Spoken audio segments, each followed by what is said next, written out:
आइए हम लोग देखेंगे पार्ट ऑफ स्पीच का नेक्स्ट पार्ट। और पार्ट ऑफ स्पीच का नेक्स्ट पार्ट हम लोग देखेंगे वर्ब। समझते हैं वर्ब क्या होता है और वर्ब हम लोग किसको बोलते हैं। वर्ब का हिंदी मतलब होता है क्रिया। वर्ब का हिंदी मतलब होता है क्रिया, और क्रिया का मतलब ही है किसी भी काम। किसी भी काम, यदि किसी भी काम, कोई भी काम है तो किसी भी काम के नाम को हम लोग बोलते हैं वर्ब।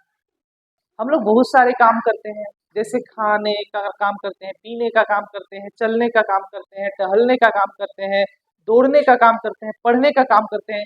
इस प्रकार बहुत सारे काम हम लोग करते हैं, प्रत्येक दिन बहुत सारे काम करते हैं। और उन सभी कामों को एक नाम दिया गया है, उन सभी कामों को क्या किया गया है, एक नाम दिया गया है। और उन्हीं नाम को, है ना, किसी भी काम के नाम को क्रिया कहते हैं। क्या कहेंगे? क्रिया कहते हैं। इसका मतलब है कि बहुत सारे काम हैं और कामों को हम लोग ने एक नाम दे दिया है, और वही सभी नामों के समूह, क्रिया का जो नाम है उनका एक समूह बनता है। वही समूह को हम लोग बोलेंगे वर्ब बोलेंगे या फिर क्रिया बोलेंगे। तो याद रखना है कि वर्ब हम लोग किसको बोलेंगे? किसी भी काम के नाम को क्रिया कहते हैं या किसी भी काम को क्रिया कहते हैं। जैसे कि चलना, है ना, ये हिंदी में मैं लिख रहा हूँ, चलना, पढ़ना, लिखना, ये सभी क्या है? काम के नाम है। क्या है? काम के नाम है। तो इस प्रकार बहुत सारे शब्द के समूह है जिसको हम लोग बोलेंगे वर्ब बोलेंगे या क्रिया बोलेंगे। अब यहाँ पर वर्ब जो वाक्य में हम लोग देखते हैं, थोड़ा सा यहाँ पर और हाईलाइट करते हैं कि वर्ब जो है, वर्ब जो हमारा वाक्य में प्रयोग होता है वो दो प्रकार का वर्ब होता है। कितने प्रकार का वर्ब होता है? दो प्रकार का वर्ब होता है, याद रखेंगे। पहला जो होता है जिसको हम लोग बोलते हैं मेन वर्ब। क्या बोलते हैं? मेन वर्ब बोलते हैं। हिंदी में इसको बोलते हैं मुख्य क्रिया। क्या बोलेंगे? मुख्य क्रिया। और दूसरा हम लोग बोलेंगे हेल्पिंग वर्ब या फिर ऑक्सिलरी वर्ब भी हम लोग बोलते हैं। हेल्पिंग वर्ब बोलते हैं या फिर ऑक्सिलरी वर्ब भी बोलते हैं। इसको हम लोग हिंदी में बोलते हैं सहायक क्रिया। क्या बोलेंगे? सहायक क्रिया, है ना। तब ये क्या है, ये दोनों को हम लोग समझते हैं कि आखिर मेन वर्ब क्या होता है और हेल्पिंग वर्ब क्या होता है। तो मेन वर्ब जो होता है वाक्य में मुख्य रूप से, वाक्य में मुख्य रूप से मुख्य क्रिया की तरह होता है। और सहायक क्रिया क्या होता है? तो सहायक क्रिया, है ना, सहायक क्रिया वाक्य में के अंत में लग करके वाक्य को कंप्लीट करता है या वाक्य का कंप्लीट मीनिंग निकालता है। इसी को हम लोग बोलते हैं सहायक क्रिया। जैसे एक एग्जाम्पल के माध्यम से समझते हैं, हम यहाँ पर लिखते हैं कि श्याम, ओके, श्याम किताब पढ़ता है। ये हिंदी में वाक्य है। अब यहाँ समझते हैं कि आखिर इस वाक्य में मुख्य रूप से कौन सा क्रिया हो रहा है, कौन सा क्रिया हो रहा है। तो ये एक शब्द हम लोग देखेंगे और ये शब्द हम लोग समझते हैं, ये इसका मूल रूप यदि हम लोग निकाले तो इसका मूल रूप होगा पढ़ना। क्या होगा? पढ़ना होगा। क्या होगा?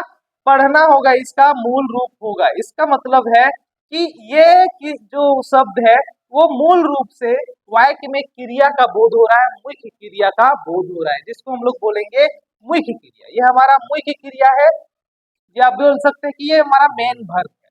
अब वाक्य के अंत में ये है ना, ये शब्द, एक शब्द लगा हुआ है। यदि हम लोग है शब्द को हटा दें, थोड़े देर के लिए हम लोग इसको हटा देते हैं, चलिए हटाते हैं, है ना।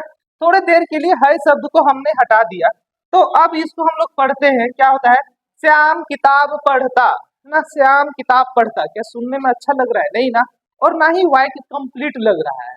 तो इस प्रकार कुछ ऐसे शब्द हैं जो वाक्य के अंत में लग करके वाक्य को कंप्लीट करते हैं या वाक्य को कंप्लीट मीनिंग देते हैं, प्रोवाइड करते हैं। वैसे शब्द ही हेल्पिंग वर्ब कहलाते हैं। तो यहाँ पर यदि हमारा वाक्य के अंत में है तो है हमारा हेल्पिंग वर्ब हो जाता है। क्या हो जाएगा? हेल्पिंग वर्ब हो जाएगा। हम लोग इसको बोलेंगे सहायक क्रिया भी बोलेंगे। अब यदि हम लोग सहायक क्रिया को और मेन रूप से आगे पढ़े तो ये हमें सहायता करता है समय को बताने के लिए। टाइम और टेंस के में भी काफी यूज है, समय को बताने के लिए सहायक क्रिया काफी उपयोगी होता है। तो ये था हमारा मेन वर्ब और हेल्पिंग वर्ब। तो मेन वर्ब हमारा किसी भी वाक्य में, है ना, किसी भी वाक्य में मुख्य क्रिया को बताता है कि आखिर उस वाक्य में कौन सा क्रिया हो रहा है। और हमारा सहायक क्रिया या हेल्पिंग वर्ब वाक्य को कंप्लीट करता है, कंप्लीट मीनिंग देता है।